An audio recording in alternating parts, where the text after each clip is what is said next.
I am delivering today the education piece, and I was asked to speak about success because I've been a student of success for a long time. And what I want to start off with is this very important. If you don't take anything else away from this, take this away from it. That success leaves clues.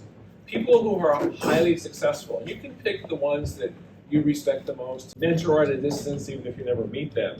But if you study what they do and study what they say, you'll find out that people who succeed at the highest level are doing some things differently than the rest of us. And so this is going to give you a few pointers on that, some different things that they're doing differently. With quotes, Tony Robbins, the success coach, internationally renowned, says there are patterns of success and there are patterns of failure. Very poignant because a pattern of behavior leads to success. A different pattern of behavior will inevitably lead to failure. Steve Jobs said, have the courage to follow your heart and your intuition. Listen to your intuition. Listen to your heart when it tells you what you want to do for the world or what you want to do in general.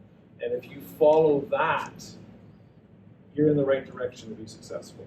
Napoleon Hill, author of the groundbreaking book called Think and Grow Rich, said, knowledge may be converted into power by organizing it into definite plans and expressing those plans in terms of action. So there's a couple of key points there. You can take your knowledge and you convert it to power only by organizing your knowledge into definite plans and then taking action on those plans. If you do those things, that's what every successful person in the world has done.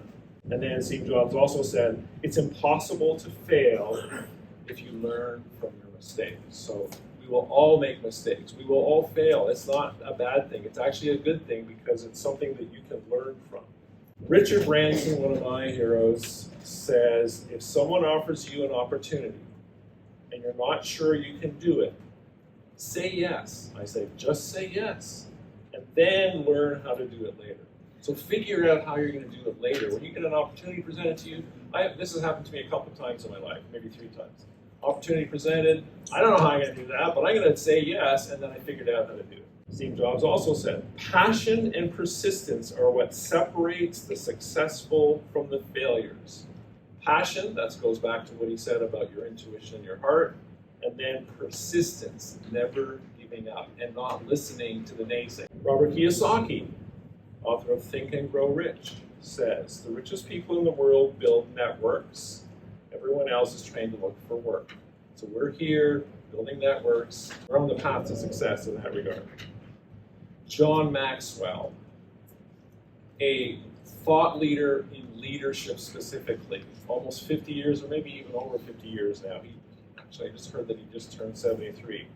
The pessimist complains about the wind. The optimist expects to change it. The leader adjusts the sails. Gives me chills when I read that one. It really says what a leader is. And John F. Kennedy, President John F. Kennedy, says, those who dare to fail miserably can achieve greatly. I love that. Napoleon Hill, again, said, change your mental attitude, and the world around you will change accordingly. I've experienced this firsthand. It absolutely happens. If you change your mental attitude, the world all around you will change to match. Albert Einstein, the thinking that has brought me this far has created some problems that this thinking can't solve. You have to change your thinking to solve the problem that brought you here. Steve Jobs again. Can you tell I like Steve Jobs? Things don't have to change the world to be important. I love that because you can be the very best mom in the world, and that's not going to change the whole world, but it's very important. And then finally, this is my last quote. If today were the last day of your life, would you want to do what you're about to do today? Or would you want to do something different? So I hope this gives you with some little nuggets to think about in your journey to be successful. Because success leaves clues. Remember that. Thank you.